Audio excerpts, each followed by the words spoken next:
Gracias por recordármelo. Eso. Ya, entonces vamos a hacer vamos a recordar la parte anatómica de lo que es el tracto uveal. ¿Mm? El iris, el cuerpo ciliar y la coroides. ¿Sí? Acá tenemos un espécimen, un globo ocular humano, donde vemos la esclera, el iris aquí, el cuerpo ciliar y la coroides. El nombre de uvea viene de uva, entonces le pusieron por ese color que tiene, que ustedes lo pueden apreciar ahí, y realmente ese es el color de la uvea. Cuando ustedes vean algo negro que sale del ojo después de un paciente traumatizado, quiere decir que toda la uvea se le ha salido, dependiendo del tipo de corte que tenga, que haya producido el traumatismo, ¿no? Entonces podemos considerar, el tracto uveal es una capa vascular pigmentada que va desde el iris hacia la coroides. ¿Ya? Entonces, vamos a hablar de uveitis. La uveitis es la inflamación del cuerpo del tracto uveal. Habíamos dicho iris, cuerpo ciliar y coroides. La inflamación puede ser en toda la uvea, puede ser solamente en el iris, que es una iritis, una pars planitis, si es a nivel de la pars plana, y una coroiditis, si es a nivel de la coroides, ¿no? Entonces puede ser todo o por partes. El tracto uveal puede responder a cualquier tipo de inflamación con un acúmulo de linfocitos que se observan en la cámara anterior. Miren, este acúmulo de linfocitos y plasmocitos que van a constituir el pigmento retroquerático. Si nosotros vemos en una lámpara de hendidura, vamos a ver cómo este pigmento retroquerático se adhiere a la córnea. Entonces, si vemos este color de pigmento blanquecino, puntiforme, corresponde a una uveitis que ya es crónica, ya es de tiempo. Pero si es una uveitis activa, aguda, esto en lugar de blanco va a ser oscuro, del color del iris, ¿no? Son pigmentos oscuros, marrones. Como ya les había dicho, el pigmento, la inflamación, el proceso de afección puede ser solamente a nivel del iris, cuerpo ciliar o coroides, o puede ser de todo, una panuveitis, como vamos a ver después. Una de las características de la uveitis es esta, el hipopion. También son los linfocitos y plasmocitos acumulados, pero en cantidad, que van a formar un nivel. ¿Ya? Lo que se produce también en la endoftalmitis, cuando es infecciosa. Estamos hablando de la uveitis en general. En cuanto a los datos epidemiológicos, las uveitis son mayormente autoinmunes. Vamos a ver todas las etiologías, pero en su mayoría son autoinmunes. La frecuencia está entre personas entre 20 y 44 años. 10 a 35% de las causas de ceguera y baja visión. Imagínense, los pacientes que terminan así, con un iris cinequiado, catarata por la uveitis, y si hay un compromiso de la retina, puede perder la visión. Le va a quedar un resto de visión y va a constituir lo que se llama baja visión. Y por último, si se daña toda la retina y ya no va a poder ver, entonces ya se lleva a la ceguera. Entonces va a depender mucho del manejo que se le dé al paciente en un primer momento. ¿No? En el 40% de los pacientes con uveitis existe una enfermedad subyacente. Por lo general puede ser autoinmune, ¿no? Una enfermedad granulomatosa u otro tipo de enfermedades. Por lo general, reumatológicas o infecciosas también. Entonces, vamos a ir viendo. les voy a dar una clasificación de uveitis de acuerdo a la localización. Primero está la anterior, que comprende lo que es del iris hacia adelante. Ya han hecho anatomía, ya saben en qué parte está situada. El iris y la cámara anterior. Entonces esa va a ser una uveitis anterior, que es más sencilla de tratar, ¿no? Y fácil de diagnosticar. Luego, una uveitis intermedia, que comprende el cuerpo ciliar, ¿no? Y la parte posterior al iris, ya saben dónde está, y al nivel del cristalino también, lo cual va a provocar la formación de catarata por el proceso inflamatorio, ¿no? Y la otra es la uveitis posterior, donde la coroides está comprometida. Ya hemos visto en la parte de anatomía, ¿no? La coroides estaba en la parte posterior, ¿no es cierto? Toda la que recubre a la retina. Entonces, si hay un compromiso de la uvea en la parte posterior, estaremos pensando en una coroiditis. Ahora, si es una inflamación a nivel del segmento anterior, medio y posterior, es una panuveitis. ¿Mm? Y si es una infección donde compromete también todos los tres segmentos, es una endoftalmitis. Es lo peor que puede pasar en oftalmología. Luego, la clasificación anatómica, para que tengan una idea. Entonces decimos uveitis anterior, uveitis intermedia, uveitis posterior, una uveitis difusa, y los ejemplos de cada una. Por ejemplo, la iridociclitis heterocrómica de Fuchs. Como el iris se compromete, se inflama, hay un compromiso a nivel de limbo, ¿no? Y como hay inflamación en el iris va perdiendo su color, ¿no? Entonces dice heterocrómica, porque hay diferente coloración. Luego tenemos la uveitis intermedia, cuando hay una pars planitis que habíamos mencionado. Miren aquí cómo se llaman estos exudados snowbank, bancos de nieve. Y si le hacemos un fondo de ojo con dilatación, vamos a poder encontrar este tipo de lesiones en la periferia. Luego tenemos la epiteliopatía placoide multifocal aguda, en la que se puede producir un desprendimiento seroso de la retina, si ustedes ven acá, estas lesiones blanquecinas en todo el polo posterior que puede llevar por el proceso inflamatorio solamente a un desprendimiento de retina. ¿Ya? Y en el otro, una patología también por proceso inflamatorio uveítico, es el síndrome de Bokko-Yanagi-Arada. Este síndrome de Bokko-Yanagi-Arada va a provocar desprendimiento que puede ser bilateral en la mayor parte de los casos, que no necesita cirugía, ¿no? ¿Por qué? Porque es un proceso inflamatorio a nivel de los dos ojos. Pasa el proceso inflamatorio, se trata y el paciente puede volver a ver normalmente. Entonces, ¿cómo podemos evaluar un paciente? Miren, la hiperemia conjuntival, a nivel periquerático también.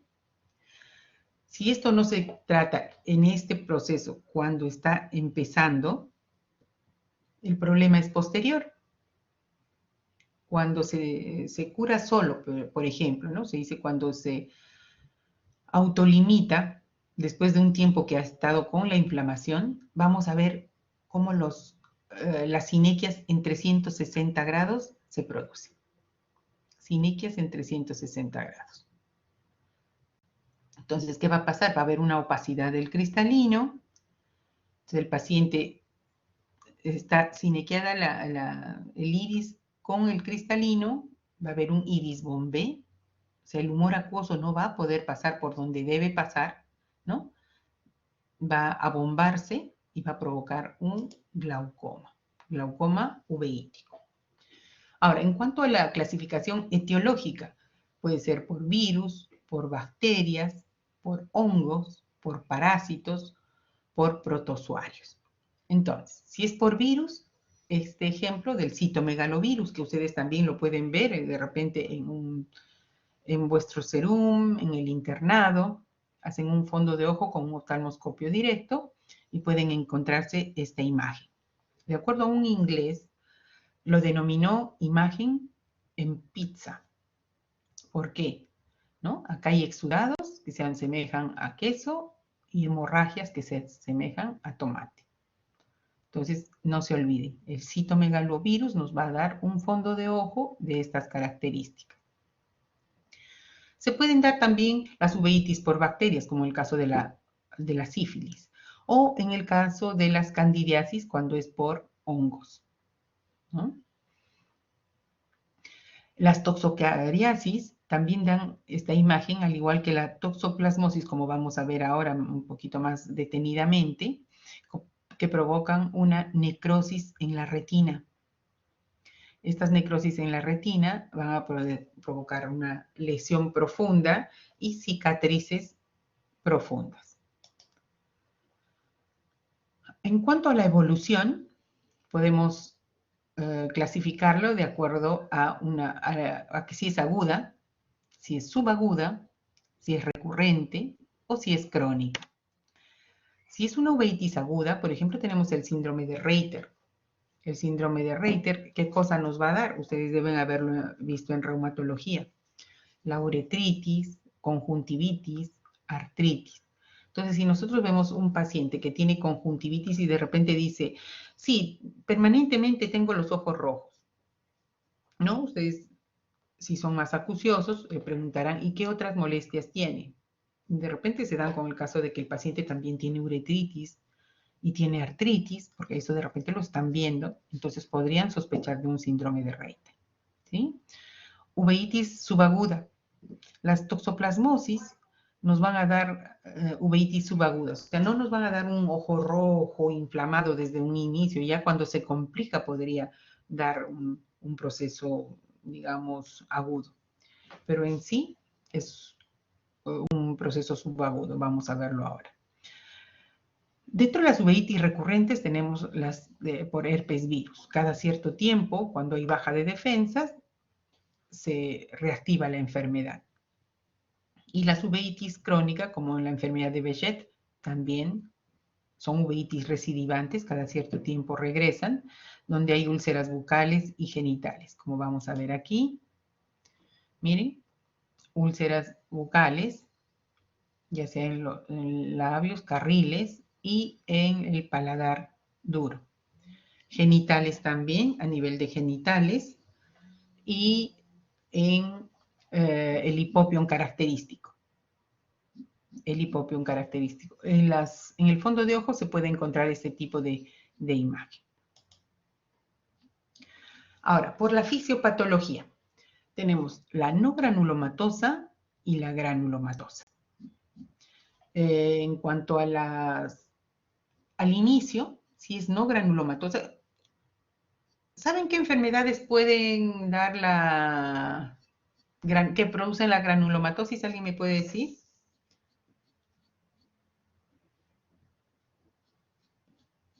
Chicos. Dos ejemplos de enfermedad granulomatosa.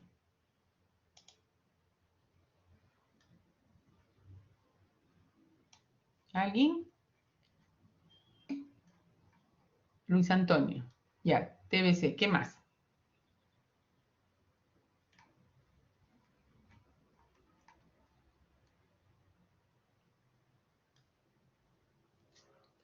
¿Alguien más? La sarcoidosis. Muy bien, Silvana. Han demorado demasiado, ¿eh? La sarcoidosis. En nuestro medio son las más frecuentes, entonces siempre hay que pensar en eso.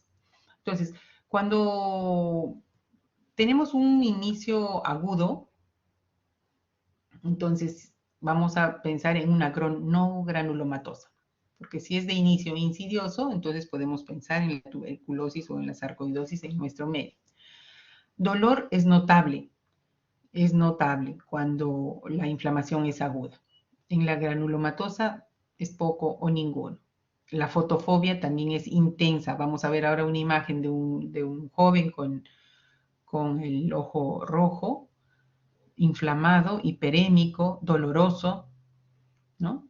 En cambio, en la granulomatosa es ligera en ciertos casos, ¿no? Hay visión borrosa, moderada en la no granulomatosa, pero sí es notable porque ya va a haber compromiso de la retina y del nervio, perdón, de la retina y del vítreo, ¿no? Entonces, ahí puede dar otro tipo de enfermedad, de síntomas.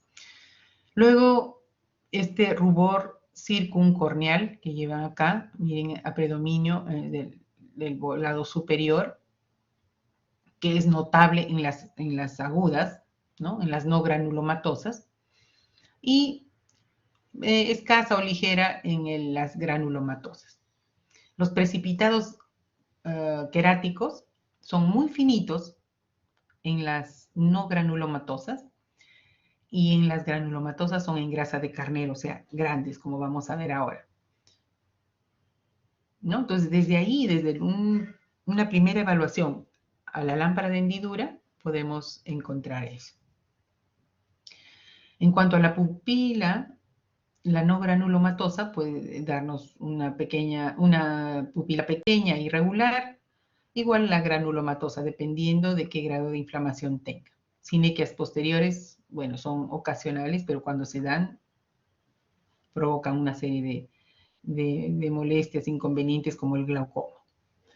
Los nódulos del iris, ocasionalmente la granulomatosa va a dar nódulos que se van a presentar en el iris, ¿no? No necesariamente, no siempre, pero en algunos casos sí. El curso, bueno, es agudo, como habíamos dicho, y en la granulomatosa es crónico. La recurrencia en la no granulomatosa es común y la recurrencia en la granulomatosa es ocasional, pero sí se logra dar. Entonces, aquí están las enfermedades granulomatosas: tuberculosis, sarcoidosis, lepra, sífilis, blastomicosis, histoplasmosis, ¿no? Acá tenemos un granuloma tuberculoso, que eso se puede ver a la lámpara de hendidura, y cuando uno ve esto hay que hacerle el examen para descarte de una tuberculosis, ¿no? O simplemente diciendo de repente, preguntando, ahondando sobre la anamnesis, de repente tiene algún familiar con tuberculosis, ¿no? Entonces eso hay que observarlo. Miren aquí los precipitados retroqueráticos en grasa de carnero, característico de una granulomatosa. Cambio acá este pigmento retroquerático muy finito que puede ser por una aguda, ¿no? Una uveitis aguda anterior. Nuevamente, acá los precipitados retroqueráticos, no se olviden, se ve con la lámpara de hendidura y aquí también. Entonces, signos y síntomas de la uveitis. Dolor y fotofobia. Miren cómo este pacientito tiene una hiperemia con lagrimeo, la tosis palpebral. El dolor puede ser incluso irradiado a toda la órbita y a la zona frontal. Se puede provocar una miosis. Y una característica que no deben olvidar es que no hay secreción conjuntival. O sea, no se pueden confundir con una conjuntivitis bacteriana. Ojo, la conjuntivitis bacteriana siempre va a tener secreción, ¿ya? Entonces, en este caso no hay secreción, más sí lagrimeo. Miren ese ojo que está lloroso. Entonces, los signos y síntomas.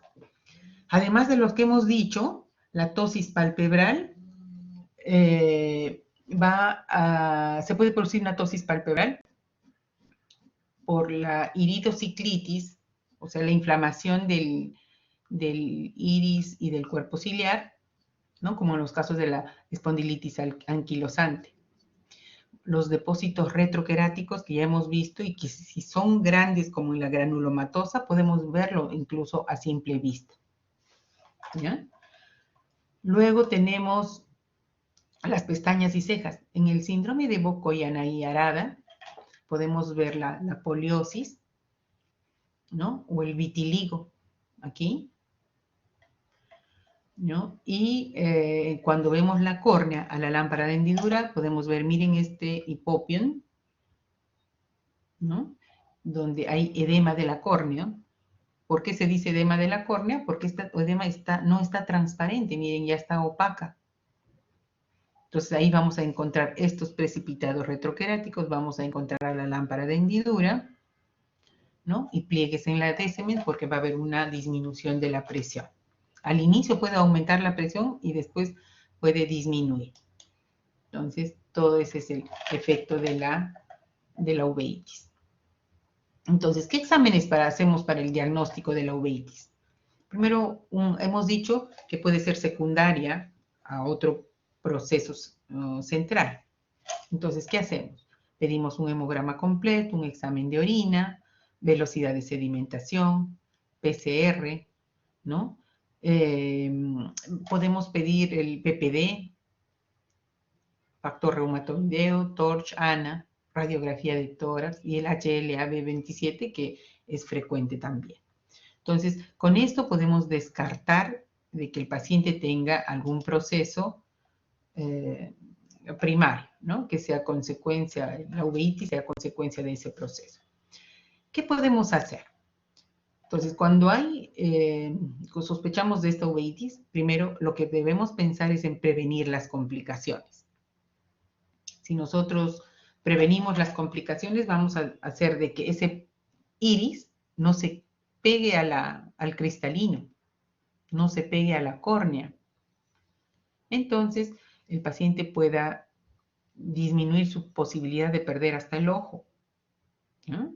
Entonces, otro objetivo es aliviar las molestias. Imagínense, el paciente a las justas puede abrir el ojo, no va a poder ver, el dolor, el lagrimeo. Entonces, aliviar la molestia de este paciente. Luego, preservar la visión y tratar la enfermedad subyacente, ¿no? Tiene que ser controlada. Entonces, ¿qué grupos de fármacos se utilizan para el tratamiento de la uveitis?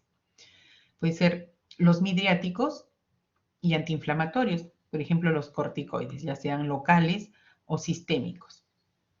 Existe ahora un implante de Osurdex, es un implante de más o menos 2 milímetros de longitud que se introduce dentro de la cavidad vítrea y tiene liberación prolongada, que puede durar 2-3 meses.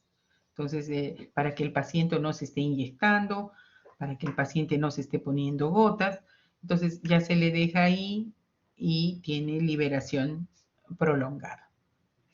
Entonces, en estos pacientes a quienes se les aplica este tratamiento, hay que pensar en que puede tener efectos adversos. ¿Cómo?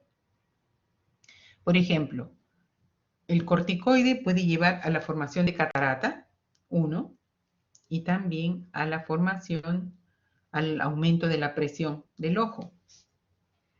Entonces tenemos que sopesar, tenemos que valorar a qué pacientes podemos ponerle esto y que tiene la posibilidad grande de hacer cataratas o de hacer aumento de la presión del ojo, ¿no? Entonces tenemos que evaluar los riesgos.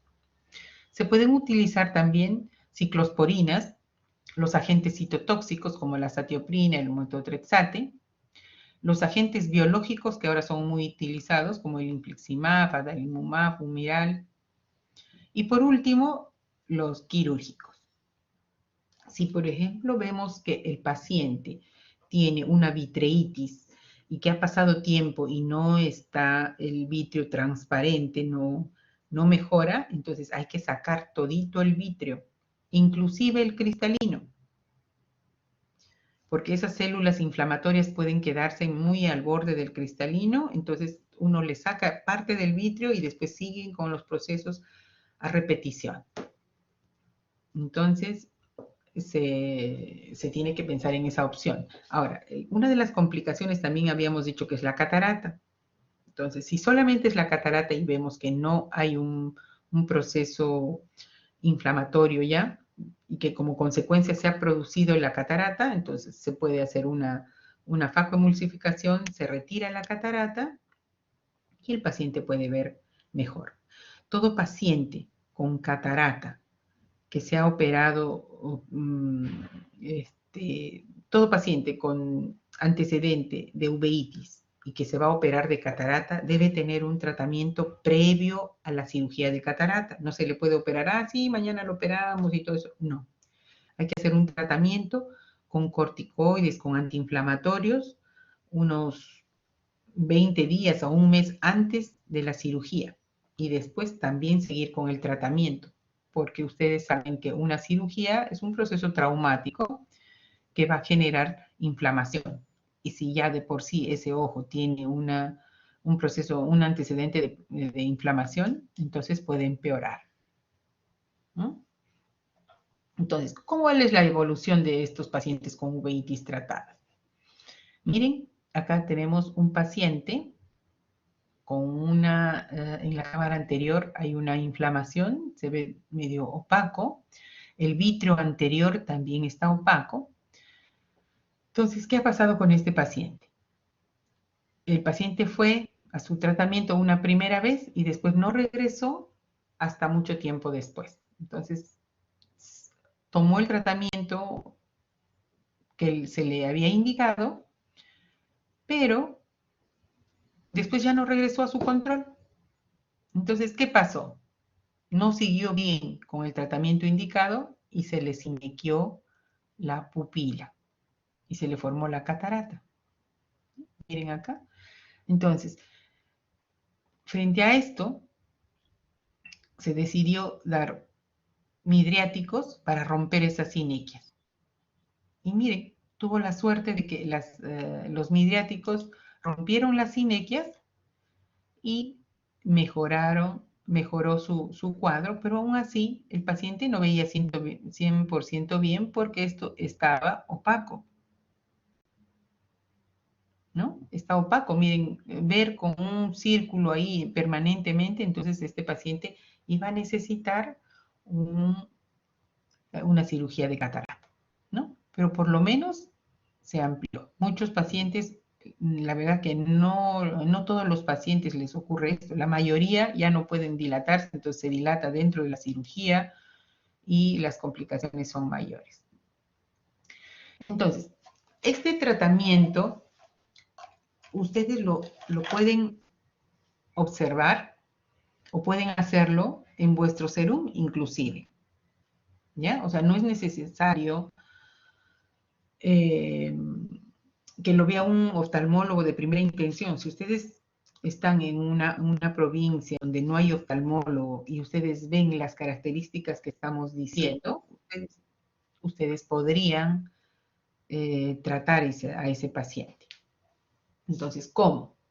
Primero, descartar las causas infecciosas y o autoinmunes, ¿no? Hay a veces procesos inflamatorios que son solamente anteriores, o sea, no tienen un antecedente de ser autoinmune, ni que sea infeccioso. Ya hemos dicho, no tiene que tener secreción, no tiene que tener leganes.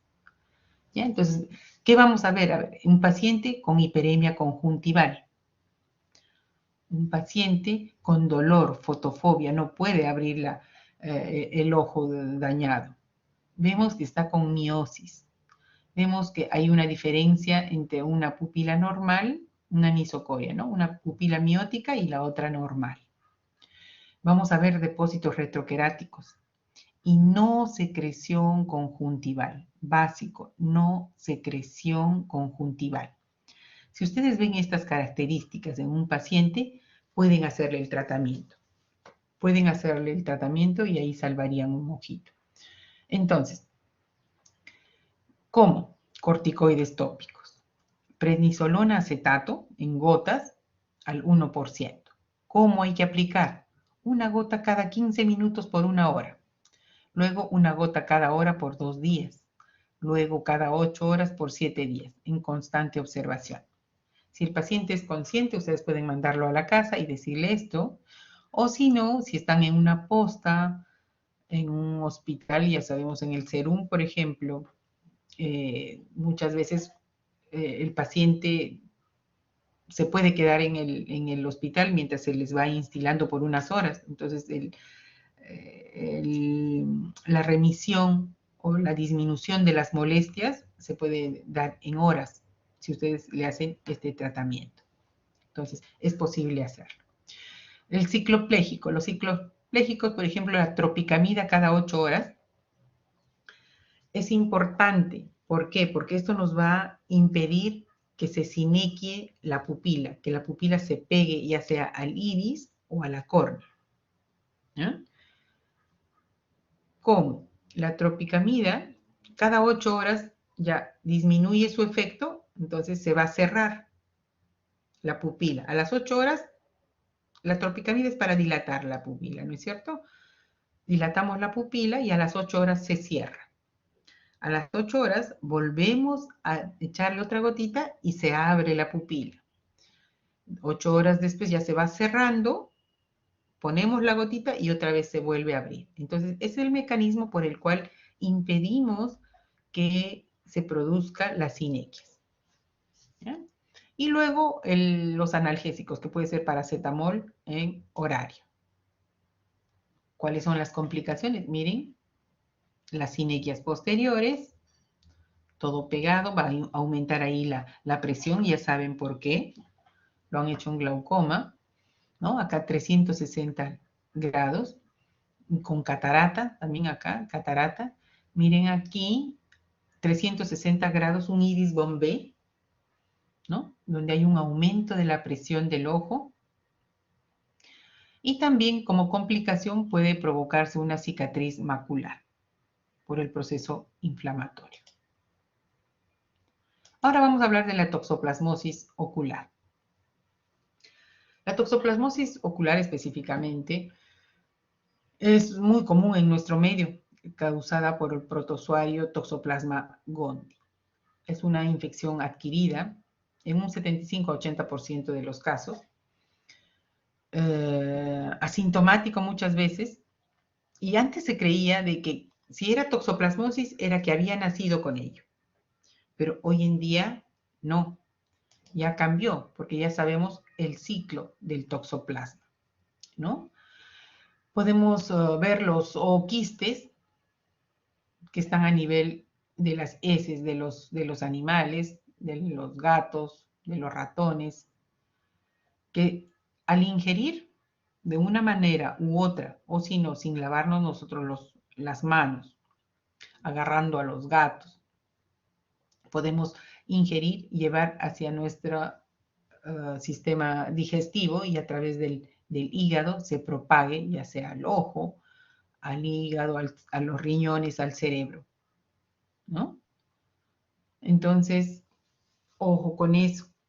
La parte de la limpieza es muy importante. Entonces, ya habíamos dicho que en las lesiones que se producen a nivel de la retina se van a provocar necrosis retinianas.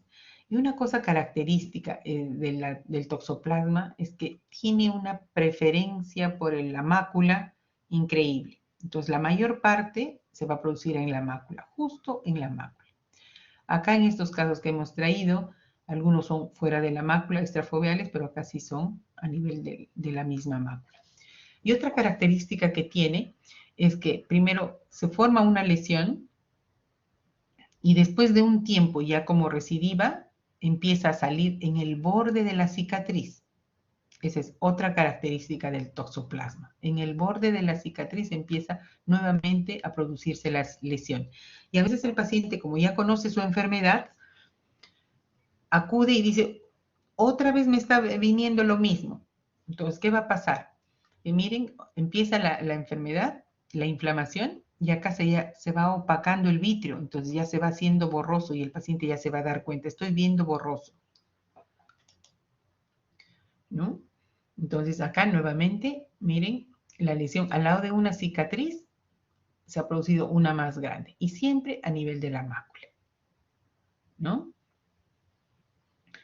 Los signos y síntomas que puede producir el paciente, que puede tener la visión borrosa, las miodesopsias, ven como manchitas, un ojo rojo doloroso o fotofobia, ya cuando ya está más avanzado. Por eso decíamos que no es aguda, es subaguda, porque el paciente no se da cuenta inmediatamente, sino después de unos días de que ya está con la enfermedad, ya está con las lesiones estas de tipo necrótico a nivel de isquémico, necrótico a nivel de retina. No están asociados a síntomas sistémicos, o sea, todo es local, ¿no? Acá nuevamente esta imagen, esta lesión blanquecina al lado de una cicatriz, una retinocoroiditis, ¿no?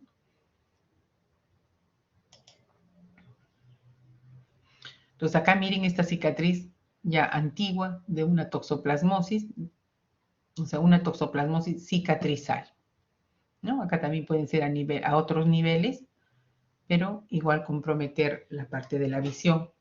No existe tratamiento preventivo. La mayoría es autolimitado y asintomático. Sí, muchas veces, si es que no compromete la mácula, de repente el paciente ni se va a dar cuenta. Y si el paciente ve bien con el otro ojo, no se va a dar cuenta que uno de los ojos está viendo mal, porque no tienen la costumbre de estarse tapando uno y otro ojo para ver, a ver, que creo que estoy viendo medio borroso con uno, ¿no? Ven con uno y están viendo bien, así el otro esté mal, muchas veces no se dan cuenta. Entonces, el objetivo del tratamiento es prevenir el daño. Prevenir, si vemos que esta lesión está pequeñita y el paciente acude a tiempo, se puede quedar con una lesión muy pequeñita que no le afecte más del campo visual. No como esto, ¿no? Una porción enorme de la mácula que está comprometida. Entonces, el tratamiento sistémico consiste en darle trimetopin y sulfametoxazol. Todo esto hace el Bactrim forte. ¿Eh? La sulfadiazina, la pirimetamina y el ácido folínico también es otra forma de tratamiento, o puede dársele también la clindamicina. Como tratamiento local, la prednisolona, como habíamos indicado anteriormente, los cicloplégicos, eso sí, porque la atropina va a disminuir el dolor, ¿no? Porque va a relajar la musculatura lisa del ojo, y la tropicamida que va a servir para jugar con el iris, ¿no? Que se dilate y que se cierre y se dilate y se cierre. ¿Para qué? Para que no se produzcan las sinequias. Continuamos con las complicaciones. Pérdida de la agudeza visual central, o sea, pérdida para la visión de cerca, para la lectura, para el reconocimiento de rostros. Esa visión se va a anular con esto.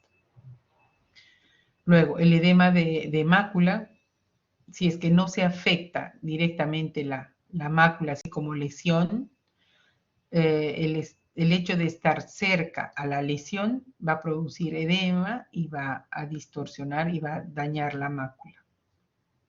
Las sinequias posteriores, habíamos dicho, ¿cómo vamos a prevenirlas? Con los dilatadores y los midriáticos y la atropina, ¿no? Y otra de las complicaciones es la catarata secundaria. Si solamente es catarata, se puede operar la catarata y no hay problema, mientras la retina esté bien.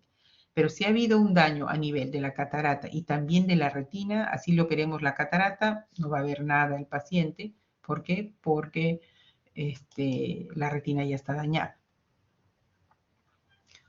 Otro de los tópicos que me ha tocado hablar son tumores de la uvea. Entonces, dentro de los tumores de la uvea pueden ser los tumores melanocíticos, los vasculares y los tumores óseos de la uvea. Dentro de los tumores melanocíticos hay dos tipos, los tipos nevus y el tipo de melanoma. El nevus puede ser del iris o puede ser de la coroides. Y el melanoma también puede ser del iris, del cuerpo ciliar y de la coroides. Los tumores vasculares, vamos a hablar del hemangioma coroideo, y los tumores óseos de la uvea como el osteoma coroideo. Veamos. Cuando es un nevus del iris, estos nevus son tumores pigmentados, planos, a veces ligeramente elevados, que no van a cambiar de tamaño ni de forma durante la inspección. Entonces uno puede controlarlos cada cierto tiempo y no va a haber mayor variación, ¿no? Igual acá. En cambio, los nevus de coroides los vamos a ver con el fondo de ojo, ¿no? Tienen esta característica, no hay levantamiento de la retina y podemos controlarlo, más o menos determinar cuántos diámetros de disco tiene. Este parece más o menos 2 diámetros de disco, vamos controlando eso, ¿no? Pero cuando vemos ya los melanomas como tumores malignos, entonces vamos a ver, miren, cómo la elevación del iris, de esta tumoración en el iris, vamos a poder observarla en la lámpara de hendidura. 10% de los melanomas de la uvea se originan en el iris, solamente 10%. El resto en el cuerpo uveal y en la coroides.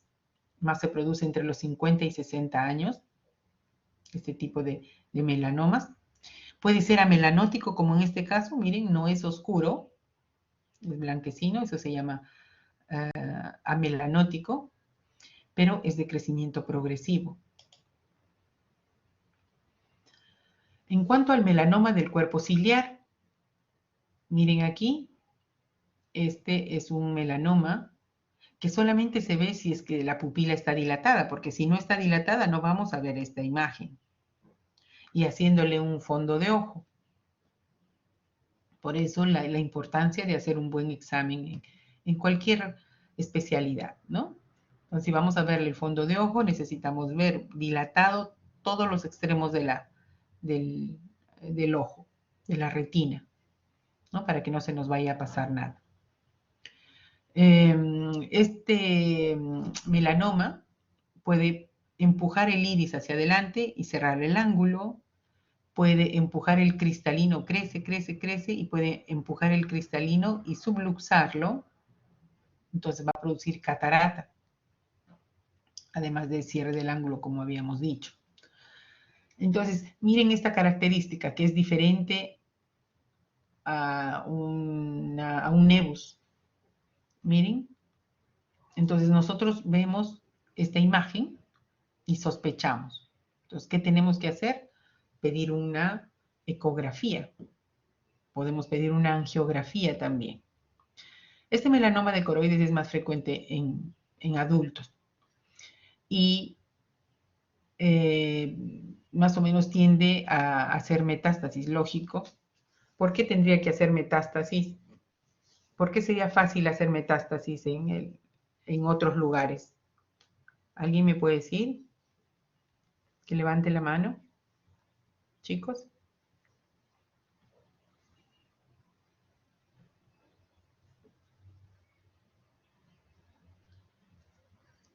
Ya hemos dicho que la coroides es eminentemente vascular. Entonces, esas células vasculares van a ir, van a recorrer todo el organismo y pueden hacer metástasis, ¿no? Muchas, por supuesto, son primarias acá, van a formar metástasis en otro lugar, o si no, pueden ser secundarias a nivel de la coroides por células neoplásicas melanocíticas que han venido de otros lugares. Entonces puede haber desprendimiento de retina secundario. Por ejemplo, si ustedes observan esta imagen aquí, hay un desprendimiento de retina que está llegando acá a la mácula. Miren, se está desprendiendo la retina por estar más clarita, ¿no? Entonces, a la angiografía puede mostrar múltiples puntos de fuga. Por ejemplo, aquí, ¿no? Esta imagen nos está indicando ya una hiperfluorescencia localizada. Entonces ahí podemos sospecharlo. Cuando nosotros tomamos una ecografía, como aquí, ¿no? Vemos el melanoma y con el desprendimiento de retina a los lados. Miren aquí. Desprendimiento de retina. ¿Dónde se ubica? Ya habíamos dicho, primero en el iris. En el iris, en el cuerpo ciliar y en la coroides. En cualquiera de esos lugares, de la coroides inclusive, en cualquiera de los lugares se puede producir el melanoma. Entonces, lo primero que hacemos, ¿cómo lo evaluamos? A la biomicroscopía en la lámpara de hendidura vamos a poder ver el iris. Y si lo observamos bien, puede estar visible fácilmente a nivel del iris, ¿no? Ahora, si hacemos una oftalmoscopía indirecta, vamos a encontrar las lesiones que habíamos visto antes, este tipo de lesiones, con la oftalmoscopía indirecta. Luego, la ecografía, miren, los ecografistas pueden observar exactamente qué cosa hay, desprendimiento de retina, si esta base es sésil, si esta base es ancha, todo eso nos van a indicar. Y claro, sería necesaria una fotografía de fondo de ojo, una tomografía y ya habíamos dicho la angiofluoresceinografía. ¿Qué hallazgos oculares podemos encontrar? Un vaso centinela. Miren este tipo de vaso a nivel de la conjuntiva sobre la esclera. Es un vaso centinela. Podemos encontrar, como habíamos dicho, una luxación del cristalino. Si este tumor aumenta, presiona el cristalino y hace que esto se desprenda parte del cristalino y quede el cristalino al aire. O sea, colgándose por otro lado y ¿por qué? Porque esto lo ha comprimido y ha roto la zónula, ¿no? Entonces, por ahí que puede haber una subluxación del cristalino. Puede ser que haya una hemorragia vítrea, ¿no? Y por consiguiente, cuando hay hemorragia vítrea va a haber una disminución de la agudeza visual. Puede haber rubiosis a nivel del iris, se pueden formar neovasos y nosotros verlo a la lámpara de hendidura. Y esta pigmentación naranja que también es característica. Todo eso podemos encontrar. Ahora, dentro de los tumores vasculares de la uvea tenemos el hemangioma coroideo. Si ustedes observan acá, miren esta imagen de un vaso, un hemangioma coroideo circunscrito, ¿no? Miren acá, se ve claramente cómo está este hemangioma coroideo. Podría ser también difuso, que casi no se nota mucho, ¿no? Entonces podríamos pedir una ecografía. Y este tumor, este hemangioma coroideo podría llevar también a un desprendimiento seroso de la retina, dependiendo exactamente dónde se ubique. En cuanto a los tumores vasculares de la uvea, también habíamos dicho que está la metástasis coroidea, donde el tumor primario más común es el cáncer de mama y el de pulmón. Entonces, al examen con la angiofluoresceinografía podemos ver estas imágenes, ¿no? Y al lado de la imagen, esta zona de no perfusión o isquémica, ¿no? Que hay que manejarlo ya con láser o con otro tipo de radioterapia o quimioterapia. Dentro de los tumores óseos de la uvea, tenemos el osteoma coroideo. Miren la imagen como se ve al fondo de ojo, en la angiofluoresceinografía, y la ecografía nos va a dar mucha luz. ¿Por qué? Porque esta zona de mayor radiolucidez va a indicar. El radiólogo y los ecografistas son los que lo explican muy bien, cómo estos picos van a indicarnos de la presencia de hueso, ¿no? De material óseo. Y la membrana coroidea neovascular aquí, en una tomografía. Entonces ya hemos visto el melanoma, acá el melanoma en el cuerpo ciliar, el vaso centinela, acá otro del cuerpo ciliar también, cómo va creciendo, aumentando y ha provocado una hemorragia vítrea, ¿no? Y acá también uno mucho más anterior, cómo se ve el efecto de la presión que está haciendo ese tumor que está creciendo cada vez más. Ahora vamos a hablar de la patología de mácula. La mácula es un área muy pequeña, de 2,85 milímetros de diámetro, que se encuentra en el lado temporal del ojo, ya saben, el lado nasal y el lado temporal, hacia el lado externo de nuestra cabeza. Es una depresión de 1,5 milímetros de diámetro situada en el centro, un poquito menos del centro, ¿no? La línea media y un poquito menos de la línea media. En esta zona es la más importante porque aquí están los conos y el pigmento xantófilo. Entonces, con esta mácula nosotros leemos y reconocemos rostros. O sea, es la parte más importante de la visión. Cuando ustedes miran una cara, la cara la miran con esta porción y el resto lo miran con la periferia. Entonces, imagínense la importancia de una lesión a nivel de la mácula. Ya vamos a ver cuáles son estas. Cuando hablamos de patología macular, hablamos para el diagnóstico, la tomografía de coherencia óptica.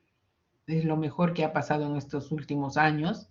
¿Por qué? Porque permite ver exactamente cómo está la mácula. Miren cada una de las capas, ¿no? La capa plexiforme interna, plexiforme externa, el epitelio pigmentario, los conos y bastones.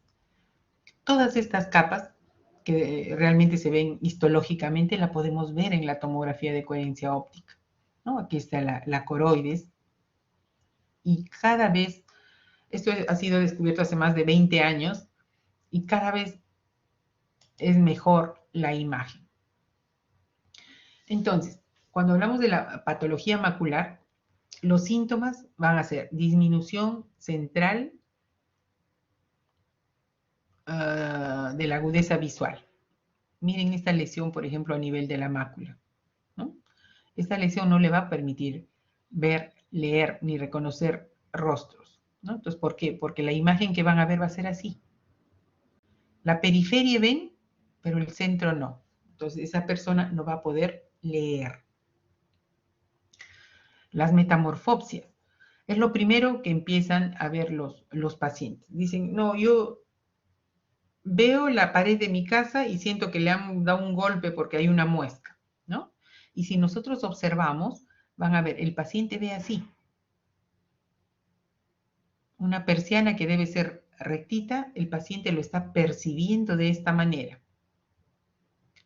Ahora, también refieren que hay una alteración en la percepción del color.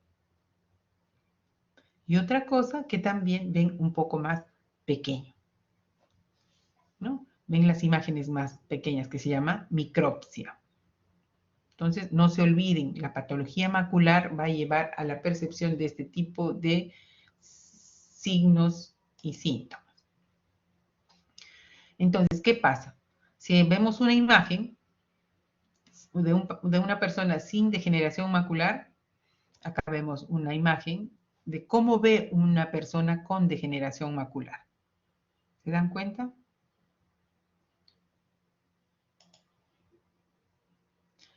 Para el estudio de la mácula, ¿qué se debe hacer?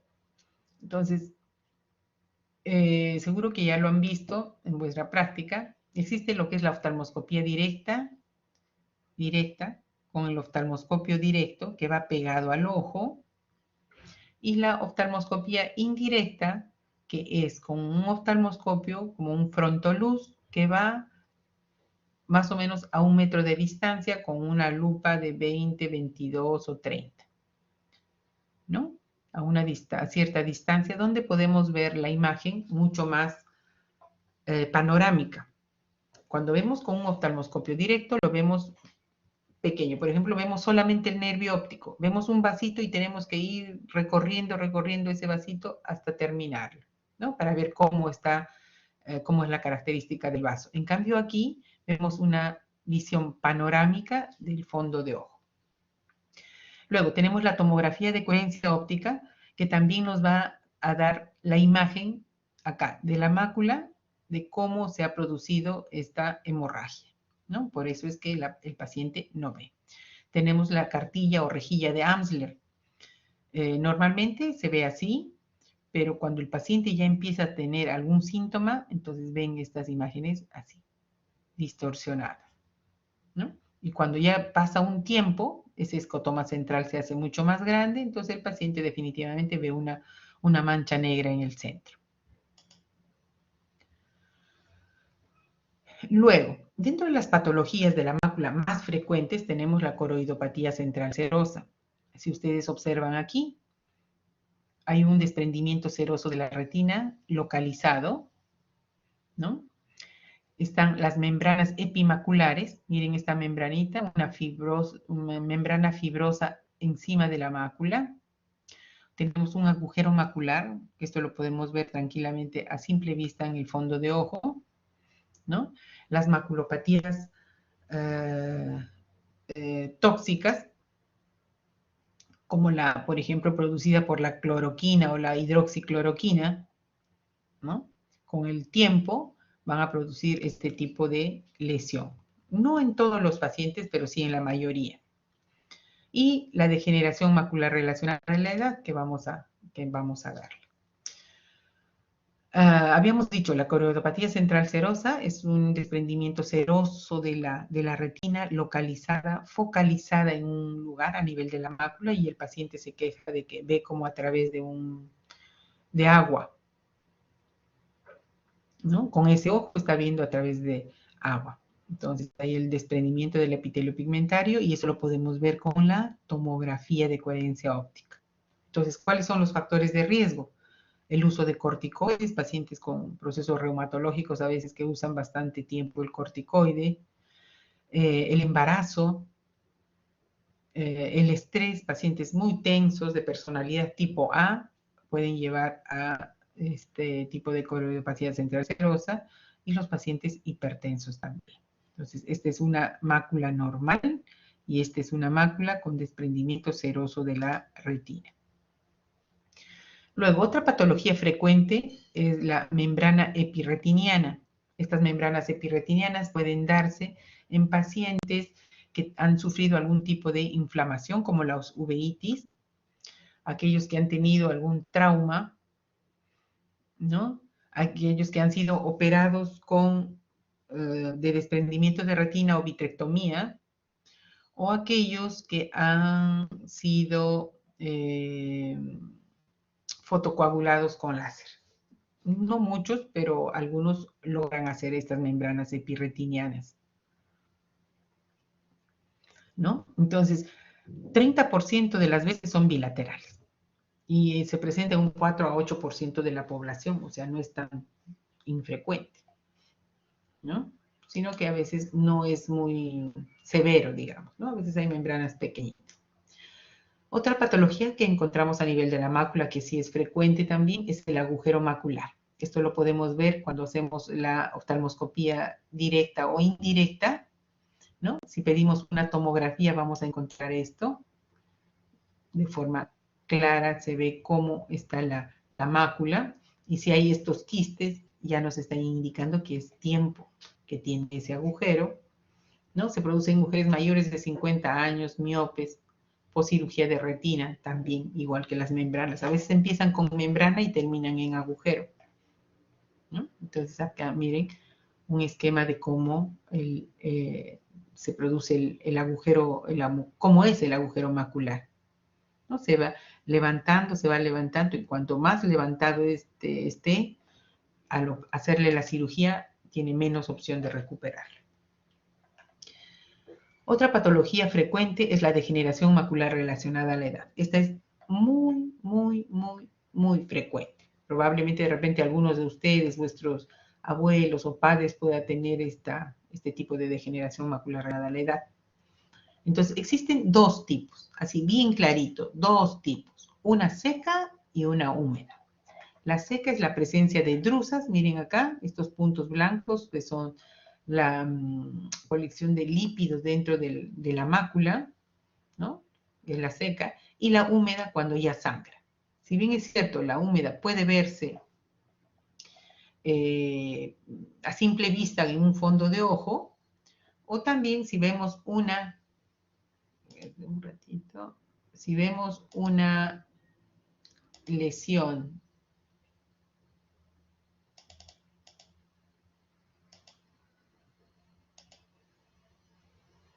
ahorita la vamos a ver. Con la tomografía también podemos confirmar un tipo de lesión debajo del epitelio pigmentario. ¿Ya? Así como esta, por ejemplo, ¿no? Esta lesión a nivel de la mácula nos indica que hay una degeneración macular relacionada a la edad, tipo húmeda. Entonces, ¿qué va a pasar? Fisiopatológicamente se van a producir estos depósitos lipídicos o lipoproteicos a nivel del epitelio pigmentario y de la membrana de Bruch, ¿no? Estos acúmulos, no es uno o dos, son muchos a este nivel, que van a terminar comprimiendo la zona del epitelio pigmentario, dañando el epitelio pigmentario y por último, generando nuevos vasos porque se libera un factor de crecimiento endotelial. Entonces, estos nuevos vasos van invadiendo, miren aquí, van invadiendo los fotorreceptores, en este caso los conos que están a nivel de la mácula, los van invadiendo y se va a provocar la lesión a nivel de la mácula. Entonces, miren acá, a ver, vamos a ver la siguiente, que está más grande. Este es una persona normal, con visión normal, y cuando el proceso ya ha ido avanzando, el factor de crecimiento endotelial ha producido neovasos, ¿no? Está dañando los fotorreceptores y como la imagen ya se va a ver alterada cuando veamos los objetos y las cosas. Entonces, ¿cuáles son los factores de riesgo? Son la edad, el sexo, la raza, la hipertensión, las dislipidemias, ya sea hipercolesterolemia, o los triglicéridos aumentados, tabaquismo, obesidad, enfermedad cardiovascular, herencia. En cuanto a la herencia, si es que un padre o abuelo tiene degeneración macular relacionada a la edad, lo que se tiene que hacer es cuidarse de los otros factores. Entonces, trataremos de que nuestro colesterol esté bien, los triglicéridos estén bien, ¿no? Si tenemos hipertensión, controlar la hipertensión. No decir como algunos pacientes, sí, tengo hipertensión, pero hace 6, 8 meses que no me tomo la presión, pero tomo mi pastilla puntualmente, dicen, ¿no? Entonces, eso, por ejemplo, es muy malo. Y en cuanto a la cirugía de catarata, cuando el paciente se opera de catarata y tiene degeneración macular relacionada a la edad, empeora. Entonces, por eso hay que hacer una buena evaluación de los pacientes antes de operarse. Entonces, ya habíamos dicho, el oftalmoscopio indirecto nos da el diagnóstico, también puede ser con una tomografía de coherencia óptica y con la cartilla que vamos a evaluar cada cierto tiempo el paciente. Se le da una cartilla al paciente y él va evaluando cada vez que bueno, puede ser una vez a la semana, tampoco para tenerlos todos los días, tiene que verse, ¿no? Una vez a la semana, y si ya empieza a haber alguna alteración en la cuadrícula, entonces acudir inmediatamente, porque si acude inmediatamente, todavía es posible ayudarlo a que queden 20-20, 20-25 de visión. Pero una vez que ya se produce este tipo de lesión, ya es difícil, ya no se puede hacer nada, ¿no? Lo único que tendríamos que hacer es que esta lesión que es circular aquí no siga creciendo para que todo el campo visual se le comprometa, ¿no? Entonces, como vemos acá, una imagen normal y una imagen con degeneración macular relacionada a la edad. Para el tratamiento en la seca, donde solamente existen drusas, ¿no? Acúmulos de lípidos, entonces hay que dar complejo de vitaminas, antioxidantes, betacarotenos, el zinc, omega 3, luteína, zeaxantina. El omega 6 también está recomendado. Y para el caso de la degeneración macular húmeda, que es el 10% de los casos, existen los antiangiogénicos, ¿no? Los que inhiben el factor de crecimiento endotelial. ¿Cuáles son? Tenemos en el mercado el Avastin, son inyecciones intravítreas que se ponen más o menos cada 28, 30 días por un lapso, puede ser 3 meses y después de acuerdo a varias teorías, pueden ser a los 3 meses, ¿no? O algunos dicen al mes continuar poniéndole. Tenemos el Ailía y el Lucentis, ¿no? El Lucentis ya no se está utilizando, pero sí el Avastin y el Ailía. Son excelentes productos que van a hacer de que la lesión central que tiene el paciente no siga creciendo. Bueno, chicos, eso es todo. Si tuvieran alguna pregunta.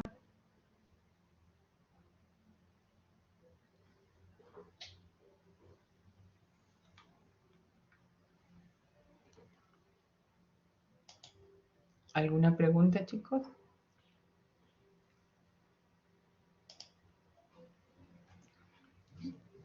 Ya. Entonces, si todo ha estado claro,